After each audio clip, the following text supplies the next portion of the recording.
grab your coffee and get cozy because you are listening to Fika with Vicky, live from home.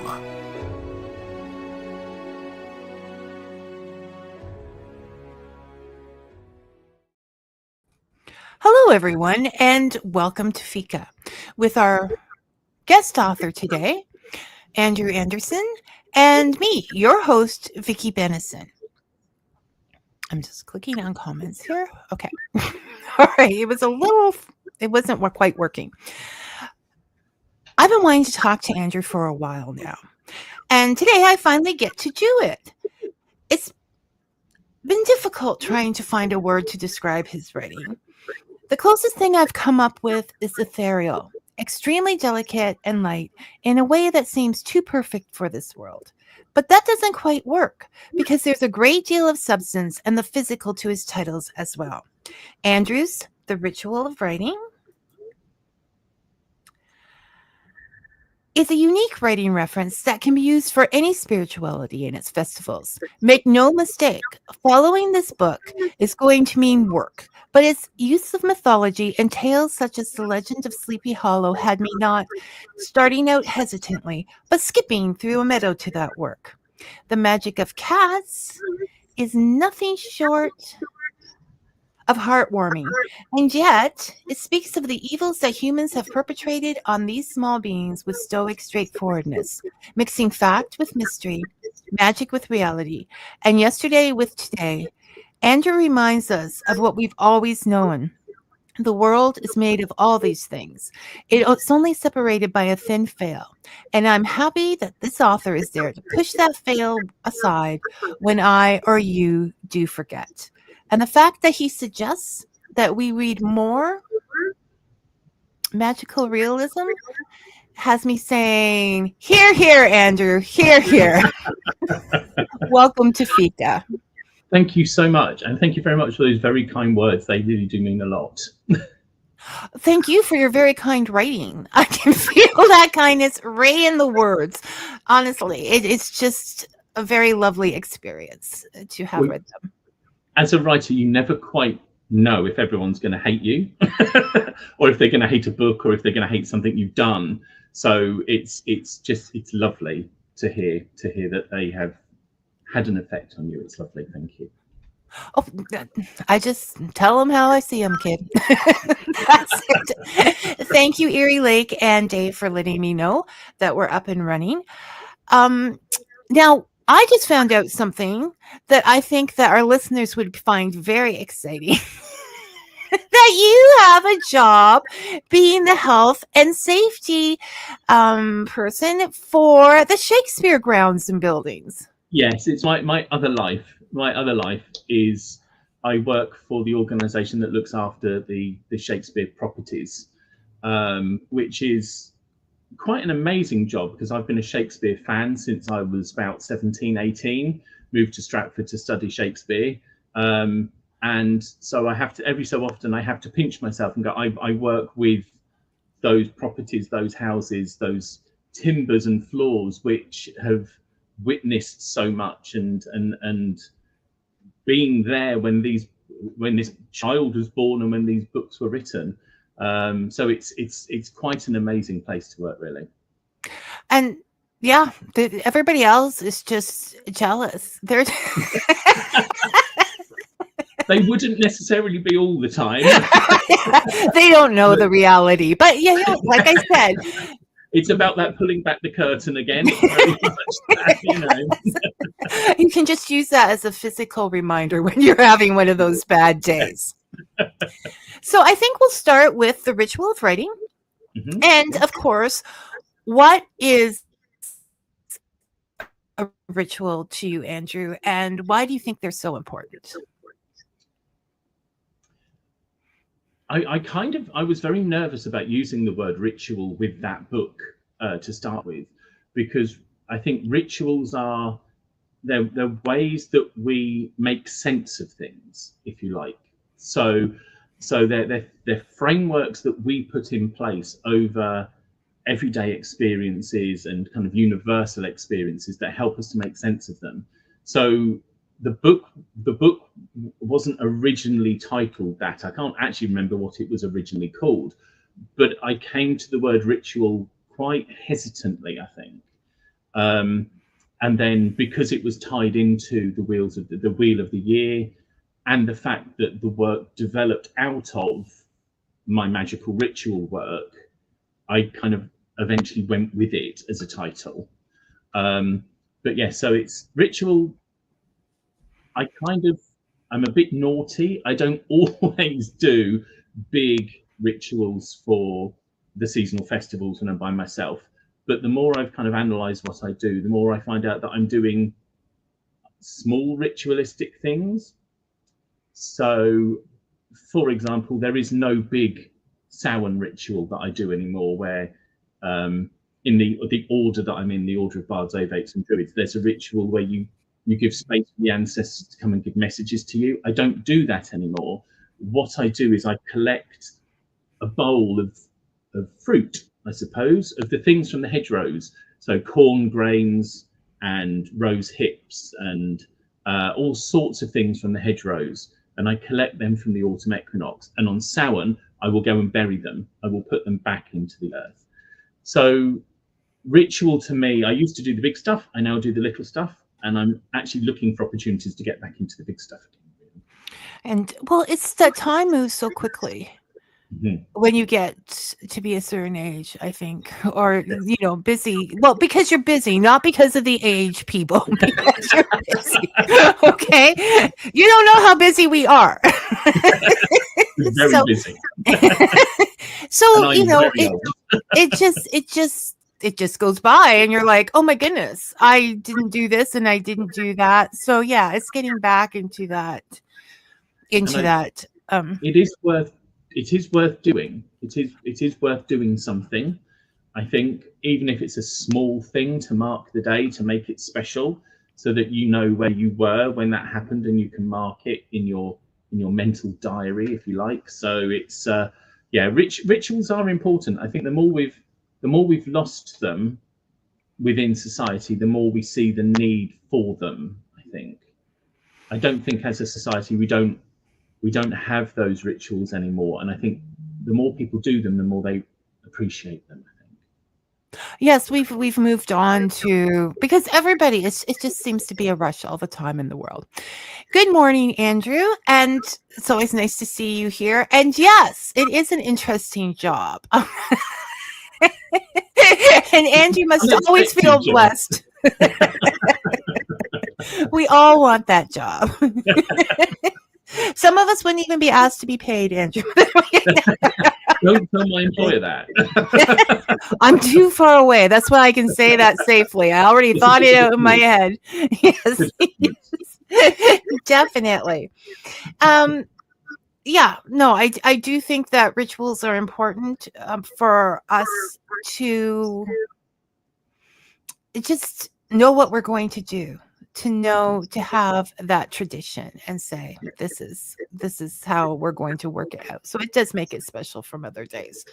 I'm going to impart a sadness now before we carry on. We're going to talk about the magic of cats, and we're going to talk about my two cats, Marlo and Alfie. And both of those cats passed away last August. They died within 3 weeks of each other. And what I started to do was every night after Alfie died, I went into the kitchen, because we live near fields, we live near big wheat fields. I went out and I lit a candle in the window, and I did like a little invocation, that I'm lighting this for you to welcome you back in from the fields where you've been playing all day. And that, it helped so much. It really helped so much to just do that small ritualistic element, to be able to take that grief and go, I'm doing this with it. And I think rituals do that with all sorts of feelings, and if you don't do them, I think problems. Well, and in your book, well, I'm not moving ahead, people, like I usually do. I'm going to try to stay focused on this book, yes. But in the magic of cats, you did mention that ghost cats are very common. And so you would want them to come home, because when we lose a pet, the energy is the first thing that we miss, because they're always there with us. So Yeah, no, I think I like that. I like that a lot. People, that's a good suggestion. Use it. Um, so so in the book as well, and this had me thinking, I mean, not that I scribble, I don't actually write, but still I was working my way through it. And it's set up in different tasks so the reader can participate, which I like. But the first task is for them to consider how and why they write. And that's a biggie. That is a big biggie. So why I'm going to have you go first, Andrew, and tell us why you write. It took me a long time to work out why I write. I will shorten the story, don't worry. But when I went to a workshop on ritual and about using the OBOD rituals, and we were told that you can kind of add bits in that appeal to you. So I went away and I was like, well, what brings meaning to me? How do I find meaning in things? And that's when I realized that actually I find ritual in story. And when I analysed what I did, I've been writing for a very long time, as most people do, I think. So I when I was much younger, I used to draw a lot. I was very visual and I would draw a lot. And I had a teacher who said to me, "Oh, you're a bit rubbish at this," and it put me off. But at the same time, I was writing and illustrating my own stories. So as the art kind of died away, the writing kind of came through, and I realised I started keeping a diary in 1985, and I've kept a diary every day from 1985 to now. It's still happening. So I literally am writing every day, and I'm one of those people who, when they go to a talk, I have to write it down, and I'm surrounded by notebooks, and it's just something that's always been there. And the big influences on my life have been writers, whether they're writing novels or whether they're writing plays or whether they're writing comedy or whatever. When I actually focused on it, it's writers and writing. And and as soon as I realized that, it kind of unlocked the rest of it, really. So it's just something that's always there. It's always been there, I think, for me. Do you find, this is a side question, so but it's not difficult. Do you find that if you don't do that writing, if you don't get those words and thoughts out of your head, you have trouble sleeping? Yes. And then when I come to catch up, it doesn't work. It's just I'm just listing things, because I don't always go, I woke up and then I did this and then I did this. Sometimes I will just focus on like 2 minutes of the day where a thing happened, where something funny happened, and I will try to shape what happened and the fact that I laughed at it and try to turn it into a funny story on the page. And sometimes, I will not talk about what's happened to me that day at all, just how I feel. I always try to use it as a writing practice, as a shaping exercise. How can I capture the essence of this day in what I'm going to write? Because it's only a page. It's only like a little page. How can I capture the essence of today on that page? And do you ever go back and read these, or is it good enough just to get them? You do. They're all up there. There they are. I've organised my room. That top shelf are my diaries, and they, in the past, they've been kind of crammed away. Like I had them in storage for a while, or I had them double stacked. And actually, I love just kind of going, oh, I'm just going to take that one down and see what happened, see what was going on. I have done things where I've gone back all the way through them and found out what I was doing every Halloween, for example. But it's nice just to kind of dip back into a day and go, that was just that day. It was just a normal day, nothing big and nothing special, but that's what I wrote on that day. And it's a lovely thing to do. It sounds, I'm not that dedicated. I'm impressed. It sounds like I'm very disciplined, but after a while, it just becomes, I've got to write this now. It becomes ritual. It becomes ritual. I've got to write it to close the day. That's it. So as you said, you broke this down into the wheel of the year and all the festivals, and you're using 8 festivals. So people know, but some people just like to go with the 4, and that would work just as well. So I love that because it doesn't seem so overwhelming to me. It's like you're writing this story and then there's like stops. So you finish like you can accomplishment. But you did not care for some of them and you went back and rewrote them afterwards. Where did you get the idea to do this? This is wonderful. Where did you get the idea?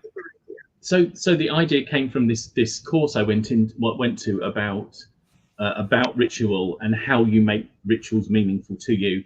And I went through that process of analysis and was like, what makes the festivals that I am honouring special? So, for example, I looked at Christmas because I'm not a Christian. I haven't been a Christian for a long time. I went to a Church of England school, but I was never really a Christian. It was just kind of there.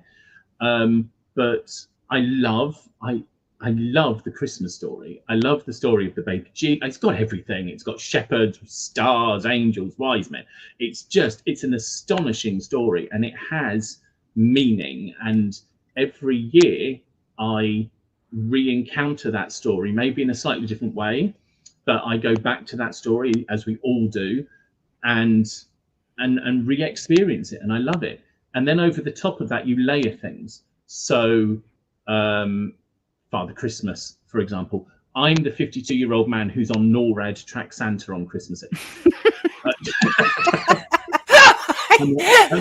He's over Vietnam. You know, I do that. I just love that story of this man going around dropping the. And then you layer the films over, and you know, you've got the Christmas Carol. There was a wonderful year where we read a Christmas Carol out loud to each other, and that was just fantastic. And then you layer over things like Elf, and you just go, the reason we love this season is because it's stories, and the stories pull against each other, but we hold them. We absolutely hold them. And they're very important to us. And it's not Christmas until I've seen Polar Express and Elf and all of those things. The same with Halloween. I'm a massive Halloween fan. And every year on Halloween, I have to watch Hocus Pocus. And I have to watch John Carpenter's Halloween. And that's just the way it is. I just went ahead and married Santa. I am Mrs. I still can't believe that happened, but together. But I hear this is wonderful.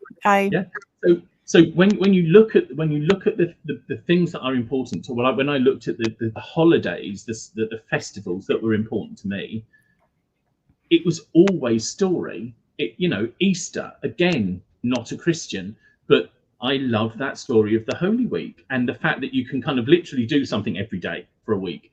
And so that then made me think, right, so to find the meaning in these pagan festivals, what I've got to do is I've got to tell a story. I have to create a story that fits my perception of what this is. And that was the important bit.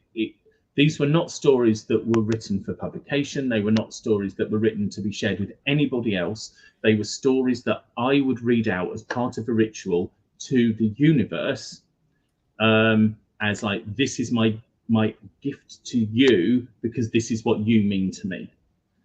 And that's what I did. And I wrote 8 of them. And I worked my way around the wheel again. And so, once again, as I pointed out in the introduction, as you speak about the Christian stories, this does not necessarily have to be a pagan book. It can work with any spirituality because everybody has their stories and their festivals. And 2, I didn't put this on my question list. It was my head. So I'm just going to go with it. You talk about that, the words as a gift. I love this. And the speaking out loud of them. So not everybody wants to put their books out there. Writing can be a very personal thing. Spirituality can be a very personal thing. And when you put them together and read out loud, that's just cold chills time. And I took the idea of it into a creative writing class. So I was teaching 16, 17, 18-year-olds at that time. And the week before Christmas, I got them to write a story as a present to everybody else in the room. And literally all they had to do was write it. It was about the season. It was about Christmas. It was about the end of term. And then they just read it to everybody else. And anybody who was very nervous and didn't read it, they were given permission to print off a number of copies that they could give out. And it's words as gifts rather than I'm getting something back for this. Right. So this could also be used for bedtime stories for a child. A special bedtime story you wrote for them, which bedtime stories are ritual in themselves. Anything, just the idea of words as a gift and respecting the listener. It's just fantastic, and such an easy way to come. What it also does that diary writing doesn't do is it just, when I write my diary, I'm writing for myself. And when you're writing as a gift, even if you're going to read it to the universe and not a person in particular, you start to think about how it's received rather than what you mean. So you start to put yourself into the position of, I'm giving this person a gift. What would this person like? What does this person need from me when I tell this story? So it dislocates the meaning from you onto them, which I think is also very important as a writer. It is, because bringing back to the bedtime story analogy, some kids are afraid of spiders, some aren't. So you don't want to write them a story about spiders because they're not going to go to sleep.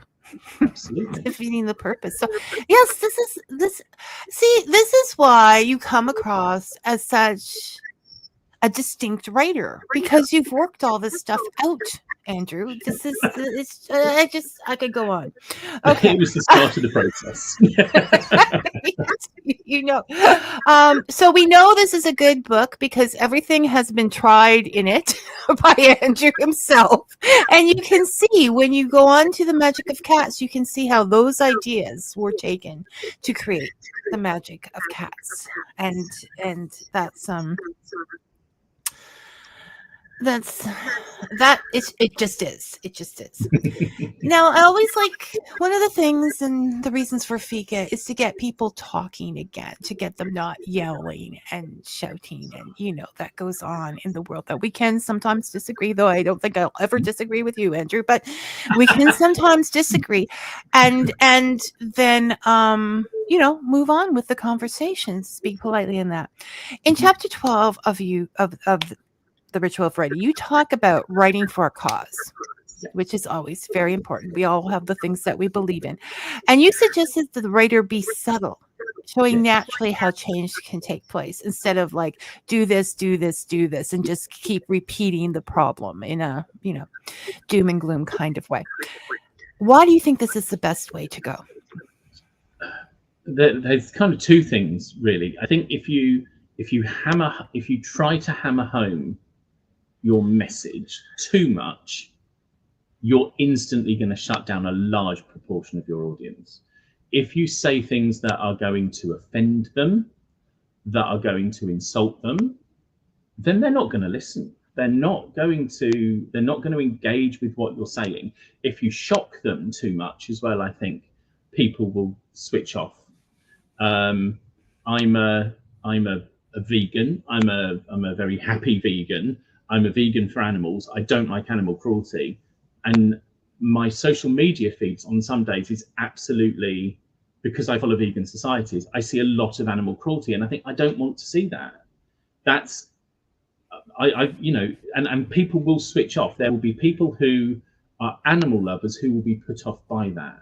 Now, I'm not saying that there is never a place for that. Sometimes we have to do that.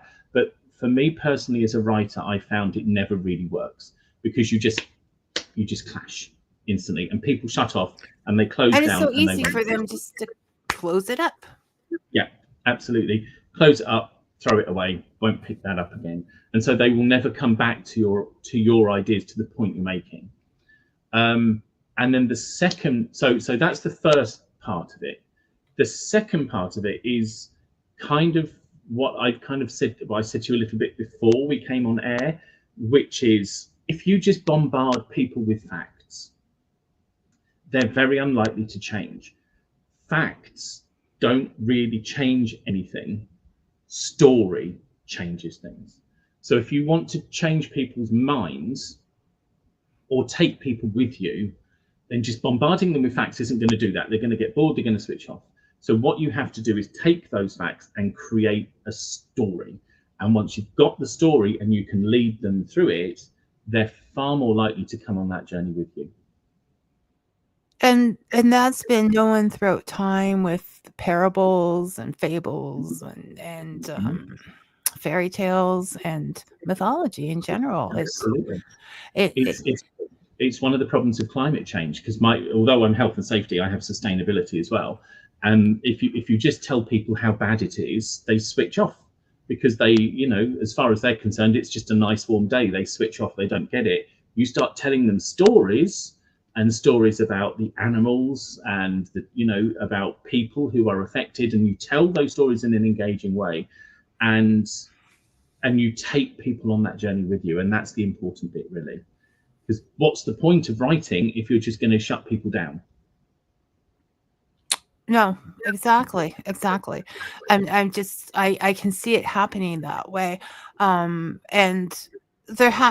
it's difficult when someone's in a conversation, just like sit down in a circle and we'll have milk and cookies and hear this story. But if you go out there and you search out people's stories, you can say, well, I was reading about this person who... Well, and also the other thing is, if you're in a situation where someone is disagreeing with you, the best thing to do is ask them their story. I think. Why are you so angry about this? What's making this really angry? What is really upsetting you about this? You tell me, and then you can start to pick up the bits of their story that are meaningful to them, and you can use them to tell maybe a slightly different story. So, for example, with climate change, for example, okay. So, if I'm talking to a climate change denier, have you noticed the weather's changed? What was it like when you were younger? Find out their story, why they are not agreeing with you. And once you've got their story, then you don't have to use it, but you will come away having found out an awful lot more. And understanding. I mean, stories bridge that understanding when we get a chance to talk and say, for example, an immigrant story or whatever, to see where they came from, why they came from. And we can't always change things, but we cannot villainize the other people. But once you start getting the stories from these people, then you start to understand. And that's kind of one of the problems, I think, with the modern world, he says, being very old, is, and this is what reading does. Reading other people's work, reading different stories that you wouldn't normally read, develop empathy. If you just read the same thing all the time, but reading gives you that opportunity to experience all of these different perspectives and all of these different worlds. And you don't get to talk back and answer immediately. You Absolutely. need to listen while you're reading. and they can get to the end of the story before you've decided what they're going to say next. I don't think we always have to have... You never know where the story's going to go. So you don't know at the end of that story, is it going to reinforce what you think, or is it going to take you somewhere else? It could have the most astonishing twist at the end, but you will never know. That's it. If you don't follow it through and ask. So yeah, personal stories are important. People's stories are important to listen to without just having to have your opinion, because you don't have to. You can walk away and think about it. And it's all very well and good for me to sit here on a day like today and say that that's what we need to do. But in the heat of the moment, if you're in the middle of an argument, I'm a Scorpio. It's That's scary. I will come. There's an argument. I will come at you, but then I will be more reflective. But you know, it's easy to say when you're sitting in a room talking nicely, but in the heat of the moment, I know that's not always possible. And when things become extreme, when a certain side may mean danger to your family or whatever, there comes times where you have to speak out. But very clearly and concisely, you still don't have to be. Don't name call. Okay, that's all I'm saying. Yeah, don't be nasty. Point out what the issue is. Point out how it's a threat to you. You know, I don't want you to do this because this is what it will mean to me. And if they still choose to do it, well, then you have decisions to make. But you don't have to be nasty. So do you think that the length of a story gives you time to do that? Because sometimes if I'm watching TV or something, somebody will say something, but they won't explain it. And it could like fix the whole show. And I just sit there and go, can you not talk? Like I'm yelling at the television. As the character is not explaining why they feel that way. So with a book, there is room for explanation, but perhaps on social media, there isn't, or people aren't going to read the whole explanation. Yes. And I think part of the problem with social media is we want instant gratification because we want to read something and know all about it from watching a 5-minute video and I think this is partly where entertainment is struggling, where things like TV and film are struggling, because people review instantly. So they go to see a film and they didn't like it for whatever reason, and it's instantly out there as being negative. And it's like sometimes we need to make our own decisions on these things, and sometimes we just need a bit of time to sit with these things before we're instantly kind of categorizing it and putting it in a box somewhere.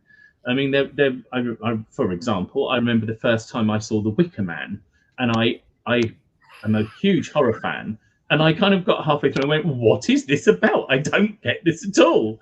And then I kind of saw the end and went, oh, right. And now I love it. And I watch it every year on Beltane, and, you know, and I love it. But if I'd stopped halfway through and just gone, oh, no, I'm never watching that. That's a rubbish film. Because that was my initial reaction, and it's taken time for me to understand it and for it to grow.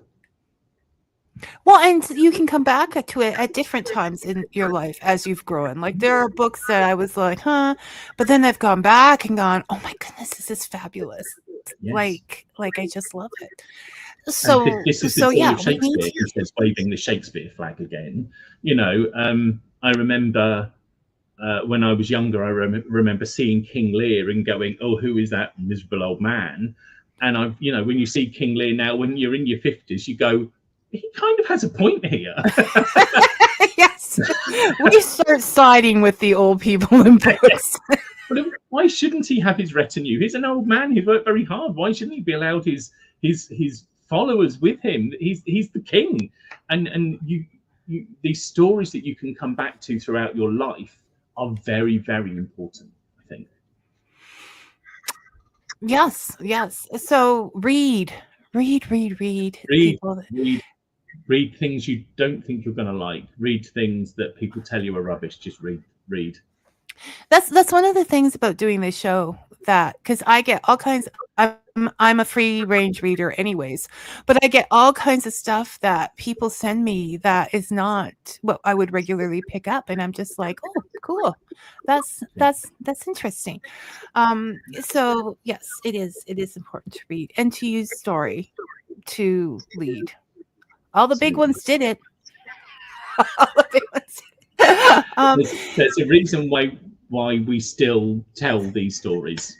There's a reason why they're still there, even if we don't believe. Like I say, for example, the Christian one. I'm not a Christian, but I love that story.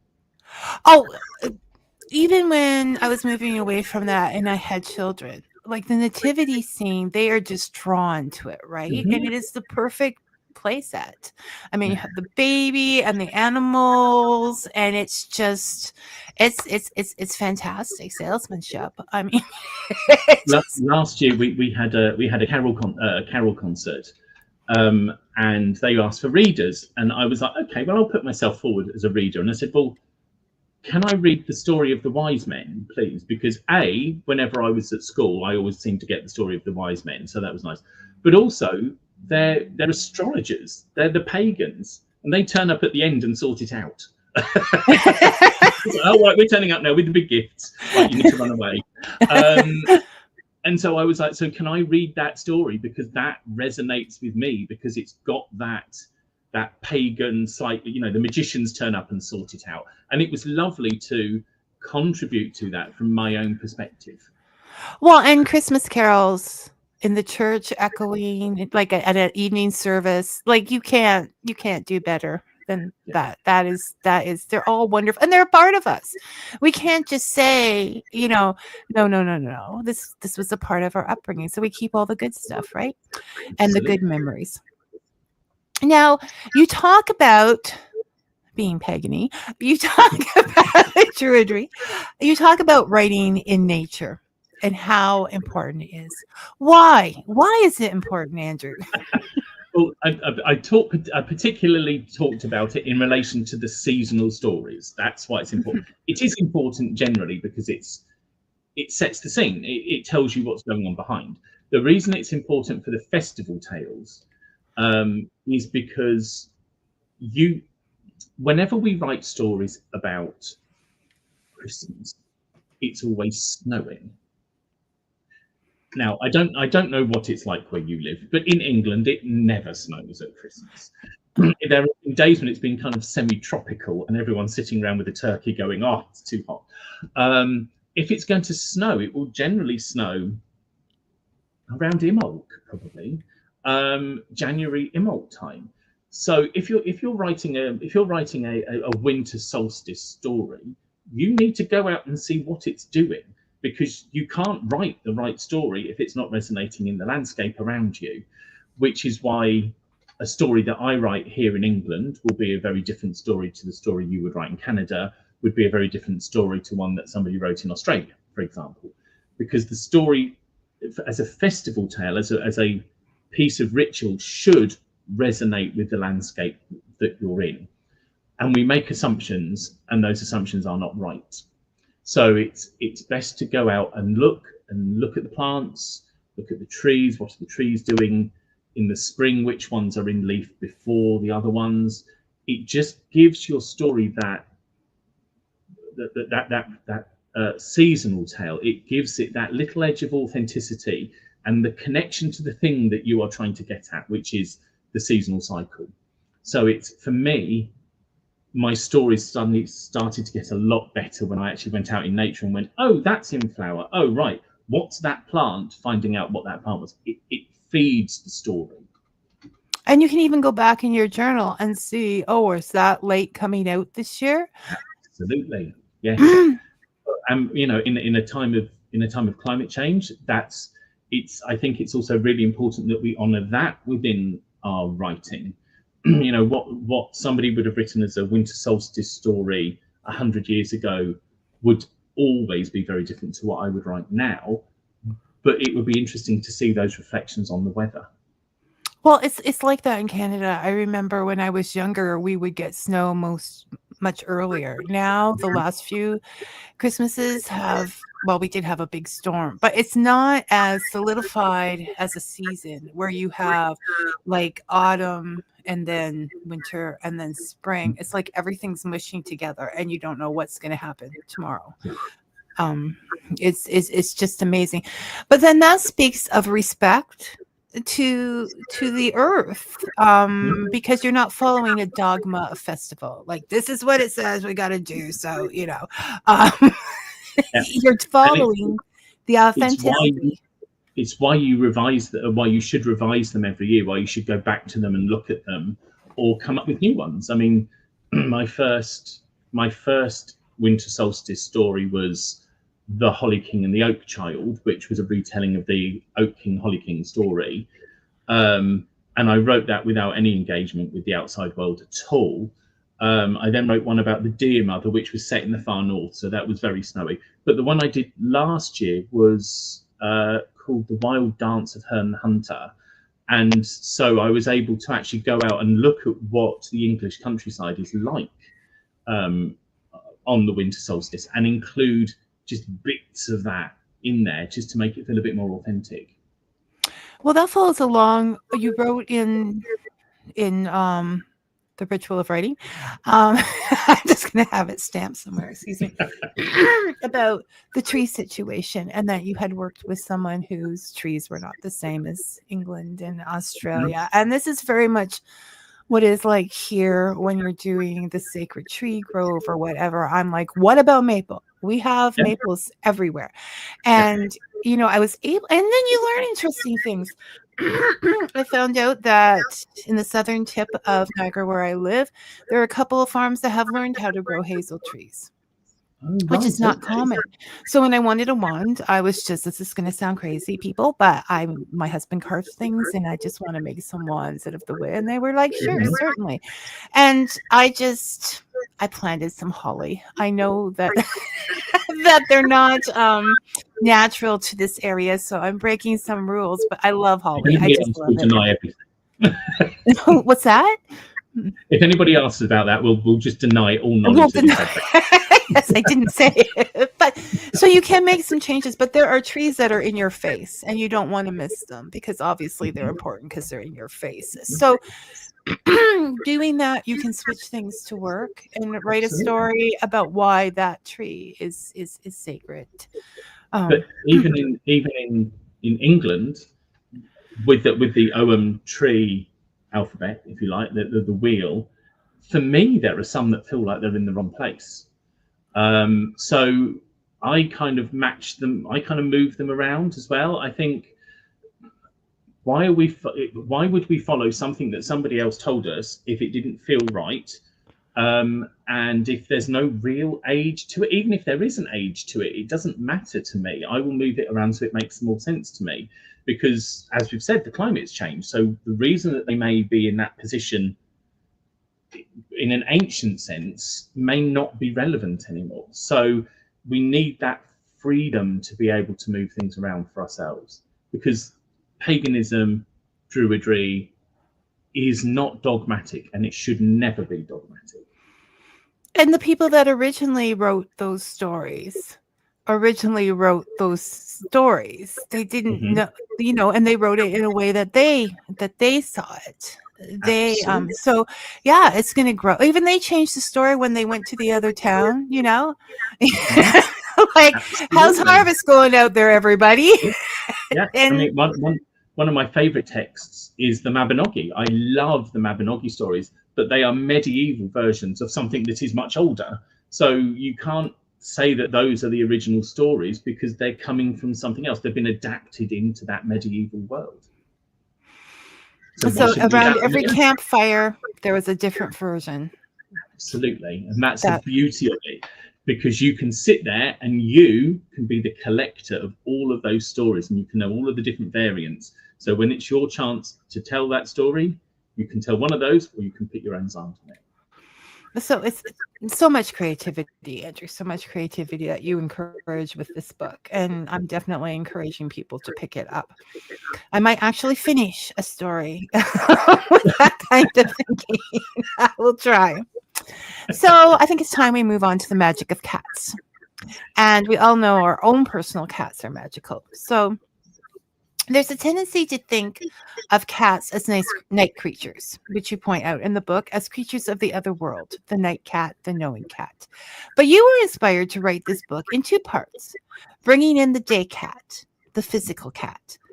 Now, I'm going to just put a disclaimer out there. As Andrew mentioned, he did lose both of his cats that inspired this book and this idea and the story behind it, and he hasn't really spoken about it or recited the poem that he wrote for them and that before. So he has, I'm not mean, okay, I'm not forcing him to do this. He has no coercion here at all. He has his symbol, like, that's it, I've had enough, move on. And we'll discuss whether we're totally moving on from the cats or whatever, but this is the first time he's publicly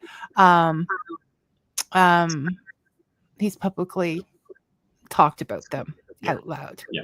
So if you can, Andrew, can you tell us how they inspired you for this book? Yes. They I got the contract for the magic of cats. It's part of a wider series of books about the magic of different animals. And then, of course, I then kind of had to think, how do I make this unique? How do I put my own spin on it? And of course, I've been researching, and all magical books were talking about cats as knowing, kind of being connected into the universe, as being witches' cats sitting around cauldrons. That, like you said, the connection with the darkness and the moon and the nighttime and that whole stereotype of cats that we have. And then I looked over at my two cats. When, they're not like that at all. Marlowe maybe slightly. Marlowe was the black and white cat. I'm gonna just hold my book up again so that, just so you can see them. Marlowe was the black and white cat, and Marlowe was maybe slightly more than like that. Marlowe would be the one who would sit and look beyond you and would kind of slightly freak you out. He also, they were house cats essentially because of where we lived. But Marlowe would go out into the little garden in the darkness, and he would kind of put his head up and breathe, and it was like he was breathing in the night. And it was like I always used to say, saying, "I'm not in the darkness, I am the darkness." And Marlowe had that, but Alfie was totally the opposite. Alfie was gregarious. He was very much of this world. He hated me doing ritual. He hated me being on my phone for too long. There was one Lammas ritual where I was doing the full thing, and I invoked the god Lu, and Alfie walked in through the door, let out an enormous meow as he came into the room, walked into the middle of the circle and rolled onto his back to show me his belly. He was like, stop it, look at me, aren't I fabulous? Alf was not a cat of the other world. He was a cat of this world, and he loved laying in the sunshine. If the sun was out from behind a cloud, Alfie would find the sunniest spot, and he would lay in it, and he would drink that sunshine in. And his mission seemed to be to get me to focus on now, not whenever. Focus on now. Be here with me now. Stroke me. We're having a lovely time. So it struck me that there was a magic in what Alfie was doing that was very, very different to the very stereotypical cat magic stereotype that we see. So I don't reject the cat of the night at all. That's obviously a kind of a cat that is built on centuries of belief and myth and stories. But what I wanted to say was there is this other cat. There is another cat which is just as magical, but is doing something else. And he is the cat of the day, and he's linked to the sunshine and the now, rather than the darkness and the other world. He keeps us here. So that then set me off looking to see whether there was any precedent for this, and there was. Ra was a cat who was the sun god. A lot of the stories that we tell about cats, so Puss in Boots, for example, is a cat who gets his owner a lot of money by working out how to use the human world to his own purpose. The same with the story of Dick Whittington. His cat is what gets him success in the apparent world. And the more I looked, the more I found that this cat is there, and we've just not really acknowledged it. So that's why this was a book of two halves. The cat of the night, which is the magical cat that you expect to find, and the cat of the day, who is the one who you haven't seen and who is evolving in front of us. And you've got tattoos of these two cats on your two different sides of beans. Can we see them? Yes, and this is what's weird about this is that they ended up on, I think, the correct arms. So Marlowe always used to lay on my left-hand side, which is, of course, the instinctual side. And I need to stand up for this. So that's the cat of the night. So you can see the moon and the stars are there. So yes, Marlowe used to be on that side, and then Alfie would sleep on my right-hand side, and that's the sun coming out from behind. Sunbeams behind. Yes, yes, lovely. And I like your T-shirt too. Thank By you the very way, much. I got a full. Yeah, no, that's very nice. So, I don't And then, of course, normally check out wardrobe here on Fika, but if I see something, I'm going to say it.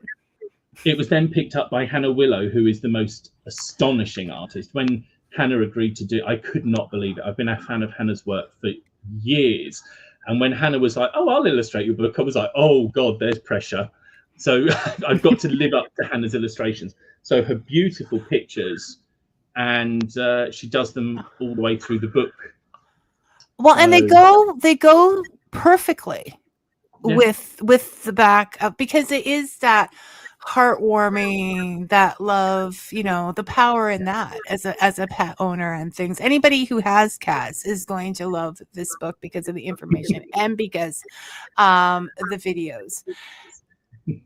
Well, Robin, I didn't want to go that far back. I was going to go. Okay. Robin is our off topic. As soon as you said, I don't mind questions off topic, I thought of Robin. So was just wondering why were cats. Question. No, it is a very good question.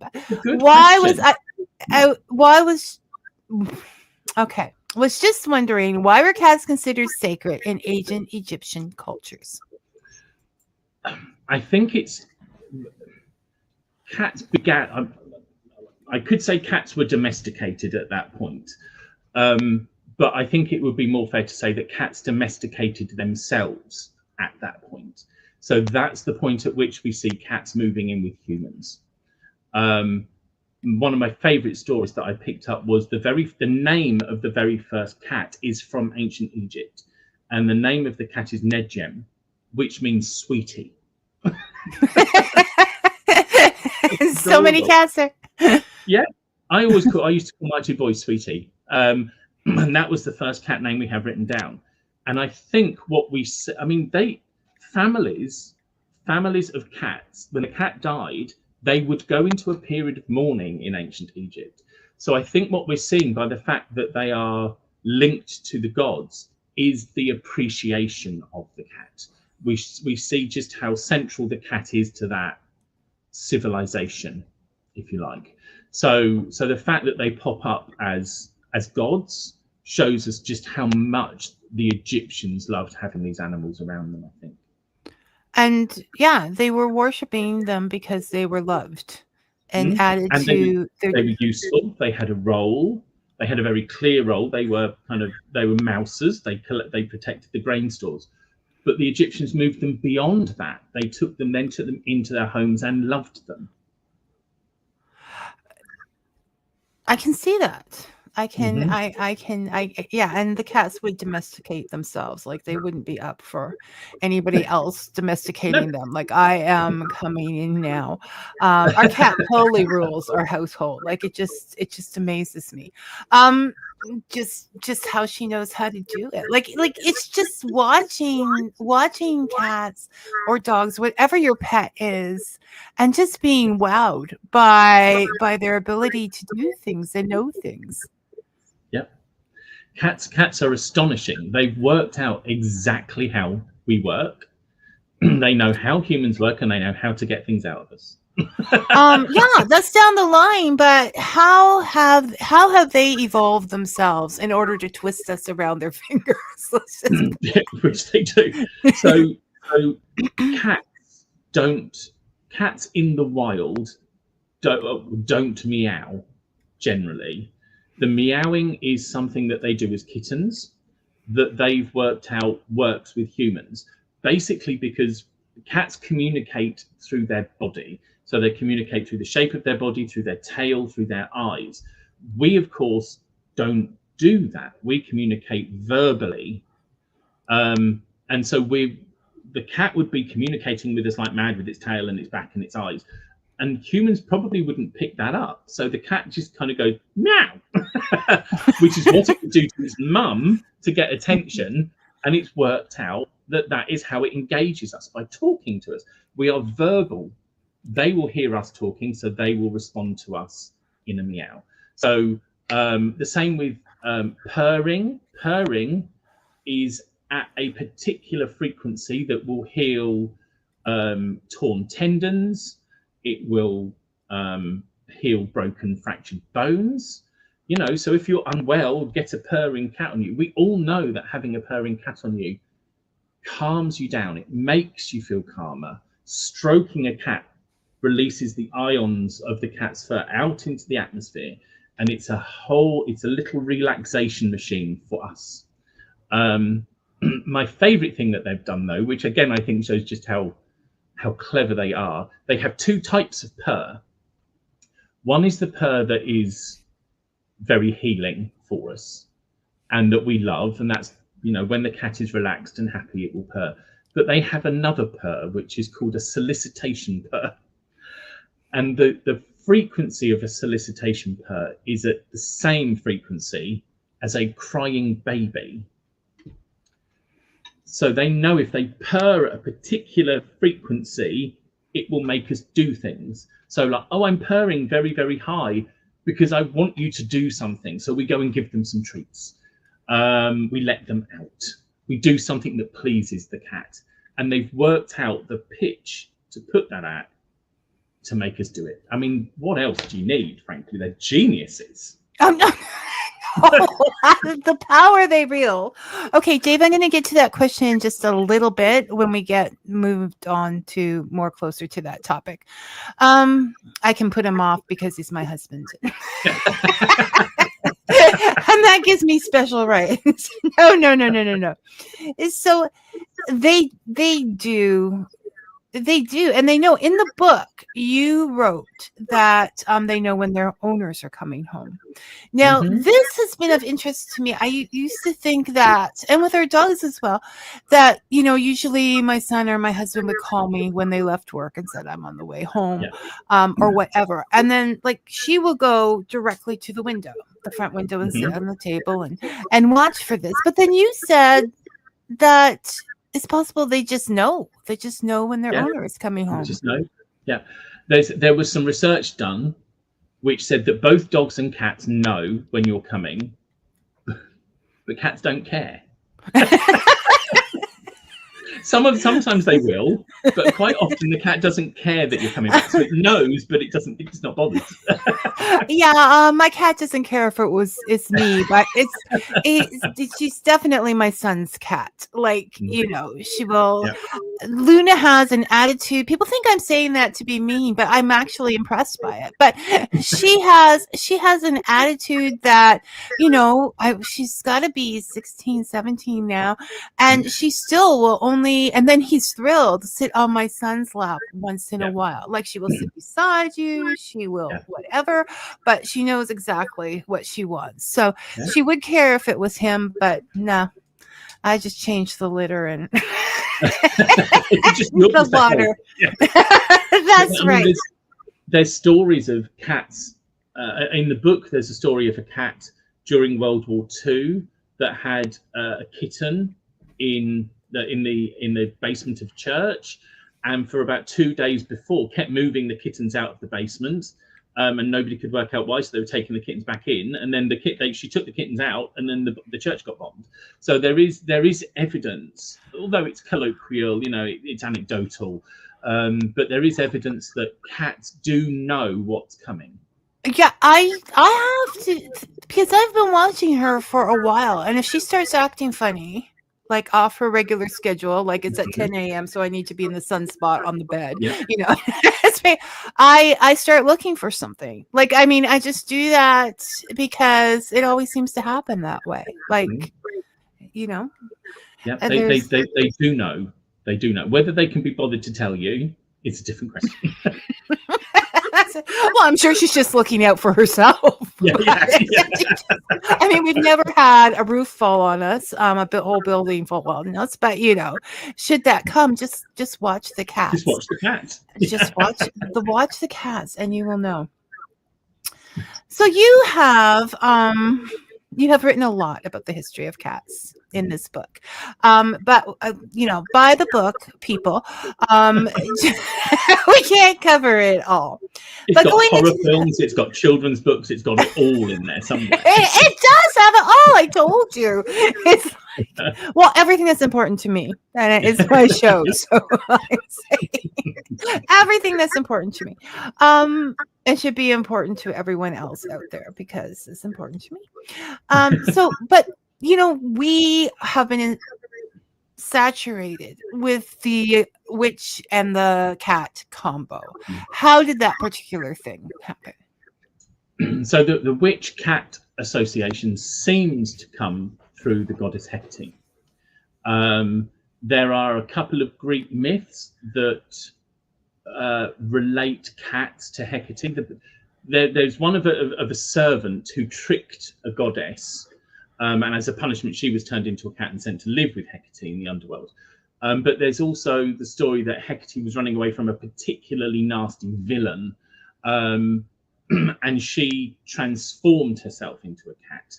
So she had formed a special relationship with cats because of that. And so it was like, you honor all of the cats because they have helped her to escape from this terrible fate. We see that then ripple down and through. So I give quite a lot of examples in the book from Shakespeare, of course, because he's my go-to. But for example, in Macbeth, where Hecate appears in Macbeth, she has a character who is cat-faced around her, who talks to her. So this association between Hecate and cats is ancient, goes back to the Greeks, and it moves into Western society. And of course, the idea of the cat then belonging to a sacred goddess then becomes the cat that belongs to the witch. So it's kind of a direct line between the two, cat and goddess, cat and witch, and you can kind of draw a pretty straight line between them. And there's a lot of superstition involved in this, as far as they were hunting witches, but they were also hunting the witches' cats.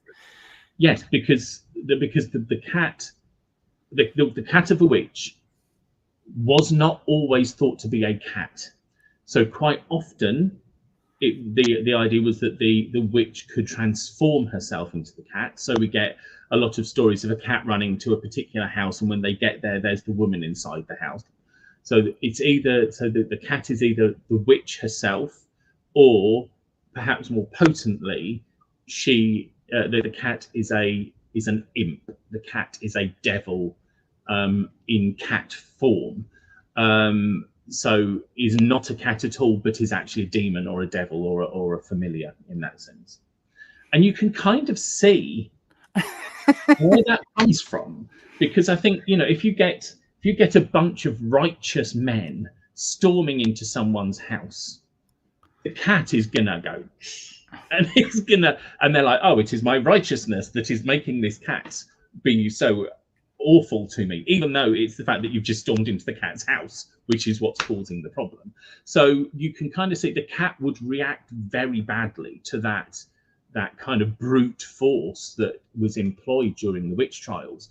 And so you can see where they started to think, oh, this cat is evil because it can't see my inherent goodness, even though you're doing something terrible at the time. Yeah, we can justify a lot of things. And so this led to, what Dave's question is, we were talking about this because I was going to ask a question about it, Dave. We were talking about how the Catholic Church decreed cats as evil and had many of them killed in Europe, but that the cats got revenge because that made the plague worse. They weren't the cause of the plague. That made the So what do you think about that? How does that? What are you asking, Dave? Whether or not he thinks it justifies the plague getting worse? But it's a perfect case of just be careful what you do, isn't it? Really. I mean, they were awful. They were awful to the cats. Give us a few examples of the type of things that would happen to cats. So the blacker the cat, the worse it was. So if a cat had like a white whisker or a bit of white fur, that would maybe be a sign that the cat was maybe slightly good, or that the cat could be redeemed. It's perfectly black cats that really got the full force of the terror, which is why in Europe there are so few cats that are completely black, because their DNA, their line was basically wiped out by this persecution. So I don't want to spend too long on it because it's grim, but they had cat burning festivals where they would throw cages of black cats onto fires.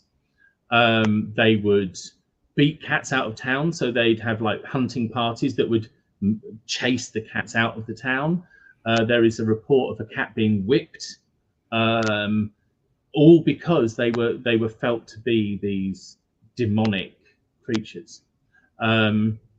We know as well that as a protection against witches, that cats were walled up inside buildings. I give evidence of a kitten, I think, that was clearly strangled and was then walled up inside a building to protect against witches. It is, and yeah, no, and the reason I asked Andrew to go over that right now is because it was pure superstition, and this is what believing superstitions, believing untruths that are an easy answer to things can be very dangerous, even today. So of course we sit here now and say, oh my gosh, I can't believe they did it. But nobody spoke up and said, this is silly. A cat cannot, a person is not changing into a cat. Ben is off here. That context is really important, I think, that you've given to that question, which is we like to look back on it and go, oh, isn't that terrible? But we are perhaps not as far removed from that as we would like to think. Unfortunately, in certain places, people are very tied to beliefs that they will not let go of. And there are horrible things happening because of it today. Or we can even go back to the 80s, to the satanic panic, and what that did to people's lives and the relationships and the families. So you really need to think before you take action. There is just no. Now, on a happier side, Ben is here, and Ben is like up there because he's very excited. Oh my God, it's Andrew Anderson. Oh my God, it's Ben Stimpson. And hello, yes, Ben. you did jump on in a very grim moment, but it was a grim moment with purpose. So that's it. So Dave, I would answer that question with yes. People did deserve to have a plague at that point for many reasons. I perhaps wouldn't go that far, because we have to remember the innocent victims of the plague, but it does show what happens when you start messing with the habitat. Exactly, and that these things can be avoided if we just think about what we're about to do.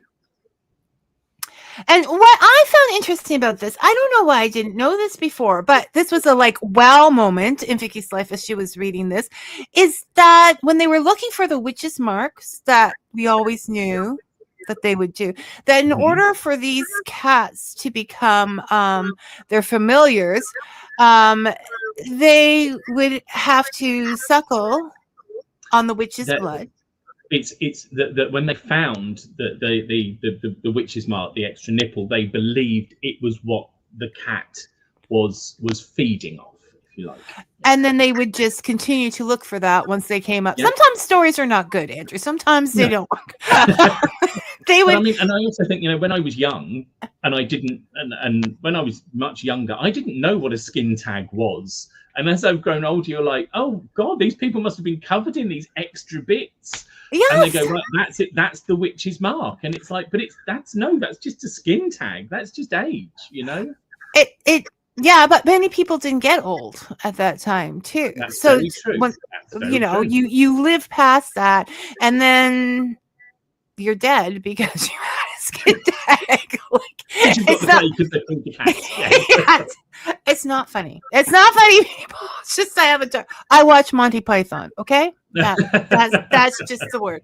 And Dave, yes, that is a dad's joke. It was catastrophic. Oh, With the cat. oh, Yeah, that's he's subtle. I getting like he's that. getting That's good. medieval melanoma. Okay, I'm not gonna be able to say. Melanoma. Thank you. Ben. Yes, that's what it was. So think about what you're doing, and yeah, cats did have a hard time. And yes, I never pieced that together before. It was just like one of those moments, like that makes perfect sense. Why don't I know that? So they were evil, and now they've become good, and they're all over social media. Like, you know, and they are perfect for clearing. That's another thing they do. If you're curious about something that you don't want to really know about, but you have to click, and then your algorithms are all messed up, just throw on cat video after cat video. I mean, you can break it up with sassy toddlers and laughing babies, whatever it takes, puppies, but they will clear out an algorithm quickly, and then you have nothing but cats. And what's wrong with that? There's a very wonderful cat. I'm going to plug him now. Okay. There's a very wonderful cat on Instagram. He's called Mr. Butters, and he's a ginger cat. Mr. Butters. He honestly, he is identical to Alfie, and he makes the noises that Alfie made. Mr. Butters, it's like Alfie has been reincarnated in America and given a tie, and I adore Mr. Butters. He's hysterically funny. Yes, I have seen him, and he is. See, there you go. You're already started. Just link into Mr. Butters, and you can get those algorithms turned around. Is this true? You're in England, so of course Ben wouldn't lie, but that there are fat cats in England that are causing panics. One was mistaken as a panther, or is this an inside joke? No, we do quite often. We have a long history of big cats, and people going into a panic about a big cat. There was one near me recently in a dog walking spot. Somebody took a picture of something they claimed to be a panther, and it was just a very big cat. So Ben's not wrong. It seems to be like part of our modern folklore of the beast of wherever. But yes, things do get locked down because of giant cats, but then they're actually just domestic cats. Just very big ones. Yes. That are loved and furry. Okay, so we thought about reading your poem about your cats. Do you think that's a good way to go? Are we feeling good? We can try. Yes, okay. We can try. And remember the hand, and then we'll just move on. Okay, so this is the poem, a children's poem that Andrew wrote, and it was inspired by his cats, and now it has inspired the magic of cats. Yeah, so it's a story about the cat of the night and the cat of the day, the two kind of archetypes. And it's based on my two boys, Marlo and Alfie, and I'm just going to say I haven't read this out since they've died. So that was my caveat, which is like, we may need to stop this, but let's see how this goes, I think. So it's called The Cat of the Night and the Cat of the Day, a story for kittens of all ages, because it's for children.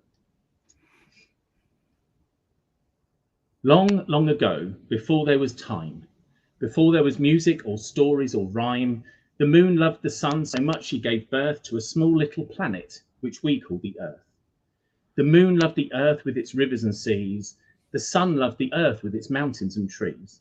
Each wanted to give their new child a toy to show the earth how she had filled them with joy. Moon spoke to the stars for help with the task. What gift can I give? She started to ask, when out of her skirt, giving her such a fright, rolled a little black cat called the Cat of the Night. The Cat of the Night was a black, black cat, a cat so black he was blacker than black, so black that underneath his coat was every other colour dancing. And Moon so loved the Cat of the Night, she bathed his heart in purest light. The stars drew close to see him blessed with a white, white moon on his black, black chest. The little black cat twitched his little black nose as the stars lay a kiss on his little black toes. He skipped, and as they tickled, he jumped left and right when each of his paws turned a bright, brilliant white. So, the cat of the night with the black, black nose, with the moon on his chest and the stars on his toes, was a gift to the earth as a sign of great love from her silvery mother in the dark skies above. Sun ran to his friends, the clouds, in such fright. "O clouds, have you seen the cat of the night? I need a good gift," he started to say, when out of his crown rolled the cat of the day. The cat of the day was a white, white cat, a cat so white he was whiter than white, so white that underneath his coat was every other colour dancing. And Sun so loved the cat of the day, he chased his friends, the clouds, away, then filled the cat's belly with a deep golden heat, which coloured his tail, his body and feet. The clouds gathered round where the golden cat laid, and crisscrossed his back with a deep cooling shade. He lolled and he wriggled, he stretched and he rolled, as his coat became striped with a deepening gold. So, the cat of the day with the pink, pink nose, with the dark stripy back and the bright golden toes, was a gift to the earth as a sign of great love from her fiery father in the bright skies above. The earth loved the moon, and the earth loved the sun, and earth loved the cats and would cuddle each one. When the cats saw each other, they wanted to play, and they started a race that goes on to this day. They race and they chase and they chase and they run, because running and racing and chasing is fun. They chase from the east and they race to the west, because running and racing and chasing is best. Each morning at sunrise, the cat of the day rolls over the hills, chasing nighttime away. At sunset, the other one rolls into sight, and darkness belongs to the cat of the night. In summer, the daytimes are longer and bright when the cat of the day beats the cat of the night. In winter, the cat of the night wins the sport, so night times are long and daytimes are short. They chase from the east and they race to the west, because running and racing and chasing is best. They race and they chase and they chase and they run, because running and racing and chasing is fun. Moon follows the night, sun follows the day, as they run and they race and they chase and they play. Each follows the cat they created from love, looking down on the game from the skies up above. Earth still loves the moon. Earth still loves the sun. Earth still loves the cats and embraces each one. And the chase still goes on, because that's how they play. The cat of the night and the cat of the day. Thank you so much for doing that, Andrew. And now I'm going to say this needs to be a children's book. You need to get Hannah to work. That was the idea. Yes. And have you talked to Hannah about doing illustrations? I haven't. No, I haven't. Because she illustrated, because she did that, I was kind of like, oh, it's done now. But yeah, the initial idea was that it would be a big picture book. With I can see it.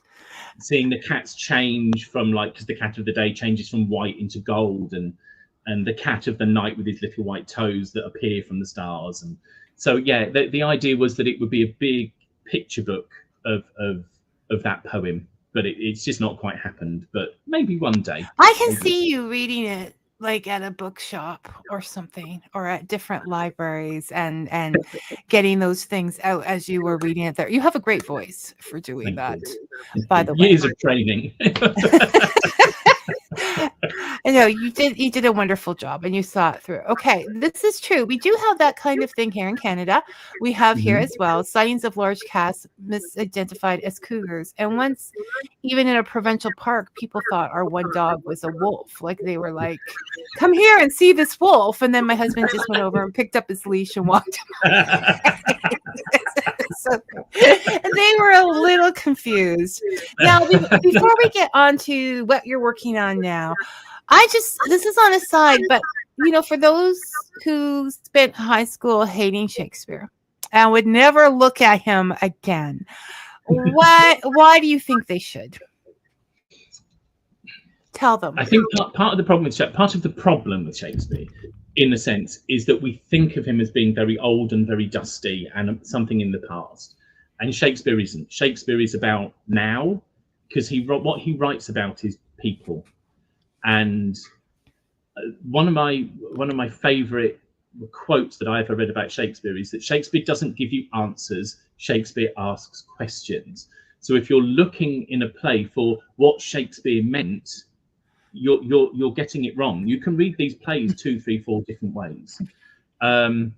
You can go and see the same play done by different people and will come out with something completely different from it, because it's just as we said about those old stories. If you do Shakespeare well, you adapt him and you find out where he resonates with us, and Shakespeare does still resonate with us with a lot of what's going on in the world. So I would urge people to take it slowly.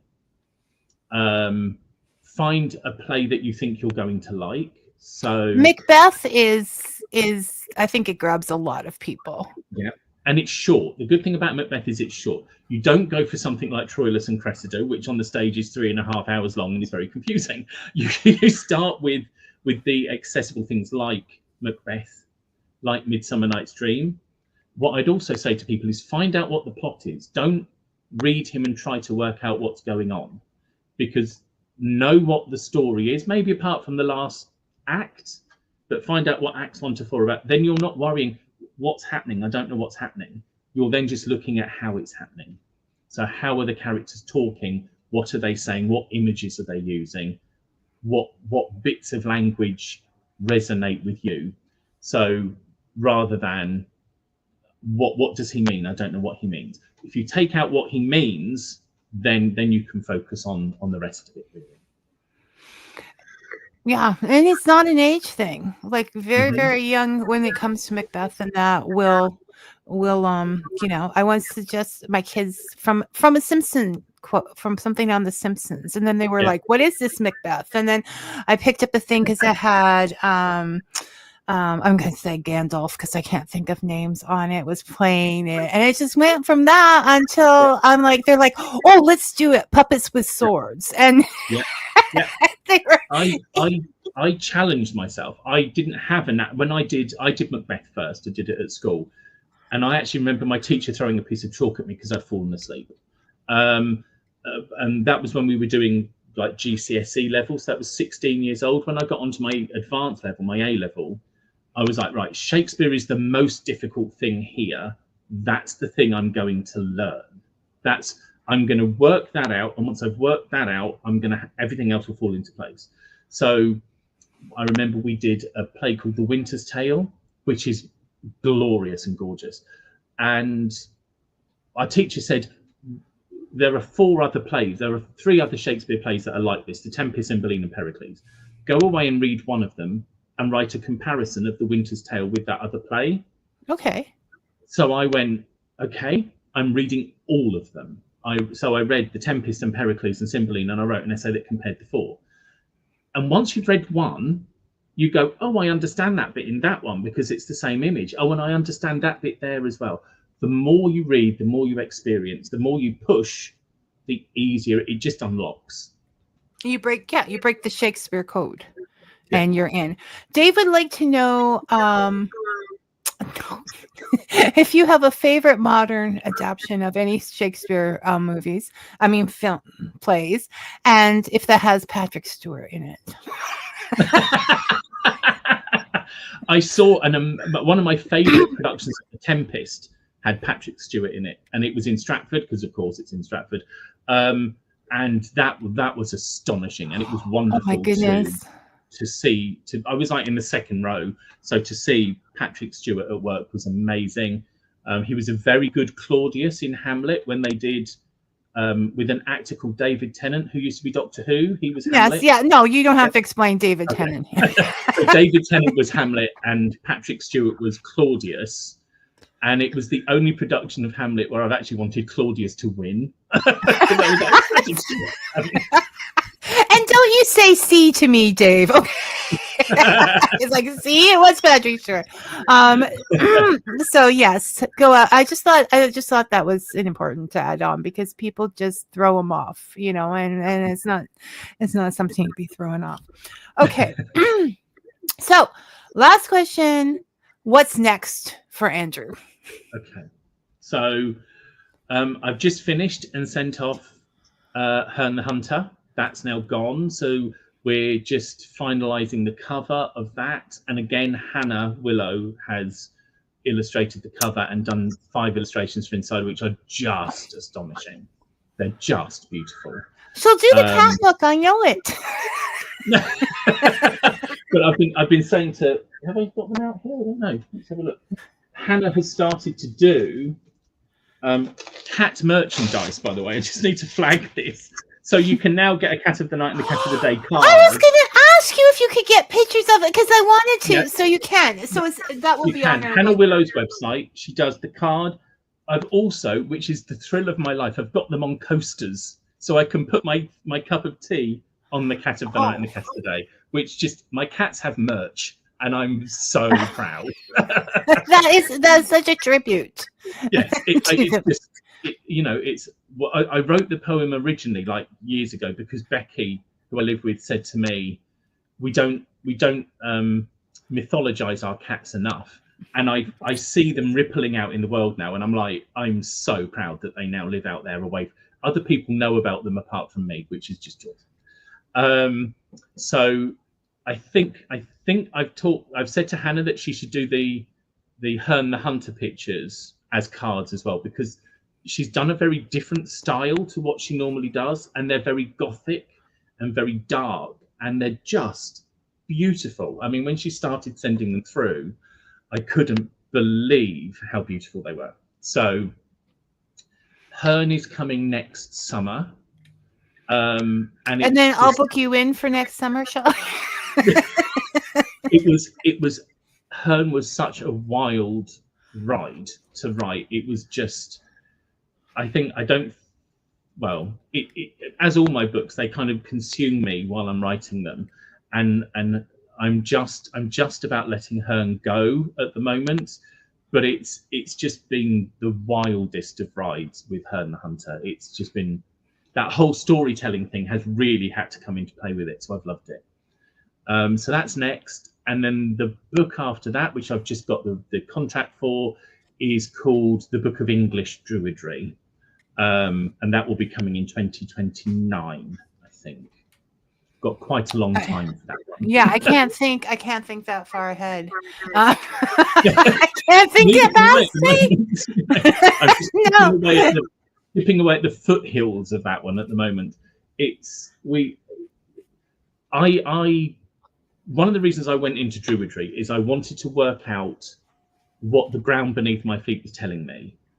And of all of the things I've done, Druidry responds to that best.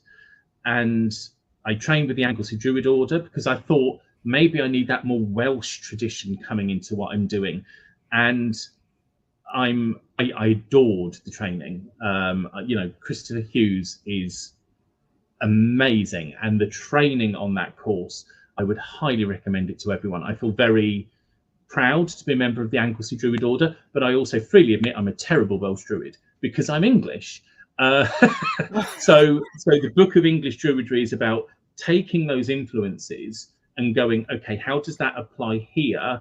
And what have the English brought to Druidry? Because modern neo-pagan Druidry actually started out as an English movement. But a lot of that's got lost because it's deeply unsexy and it's a lot of kind of men arguing about stuff. So really? This is, yeah. I'm right. No, I'm right. Yeah, sorry. It's a lot of white men arguing about things, frankly. So the Book of English Druidry is kind of trying to refocus on those English roots of the movement and saying, this is why it's important. Absolutely bring in the Welsh, bring in the Irish, absolutely. But if you are a modern Druid, acknowledge these roots because they are very important to what we do. And you can still see those roots in modern Druidic practice. Okay, so you're going to have to come on before that because I'm now curious about where these differences lie between the old ways and the new Druidry and things like that. That's all fascinating. You're just fascinating, Andrew. So you have those books. You have those books coming. You have. I did not get from you the best link for people to connect with you on. It will be my Instagram. That's the one that I tend to use for these things. So that's at AJ Anderson72. Okay. That's where I do most of my book promotion and my druidy stuff there. If you follow me on Facebook, I just rant about things.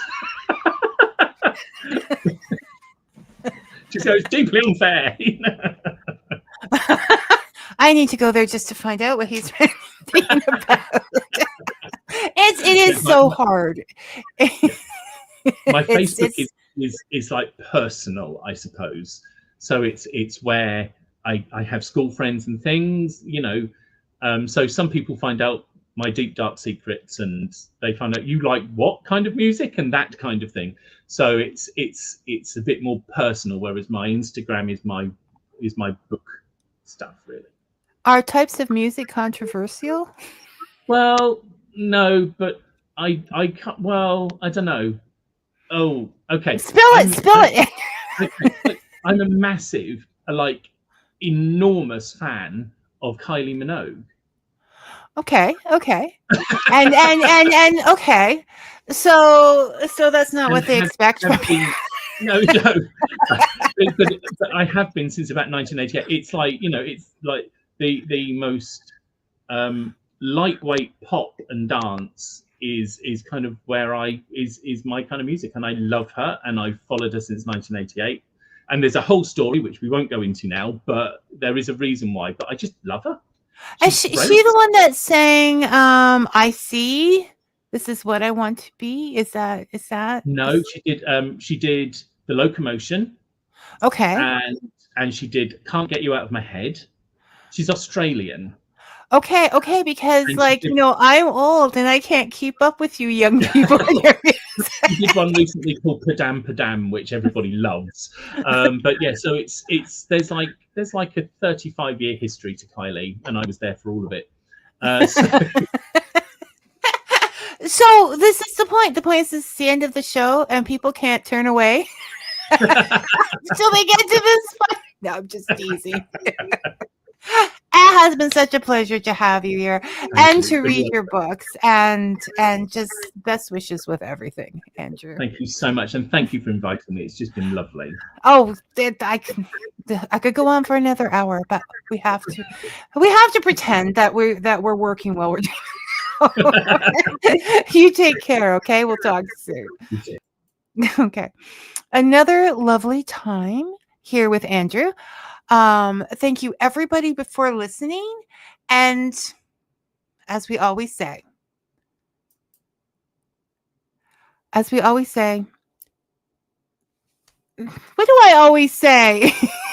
May your coffee be hot and your story sweet. Thanks for listening, everyone.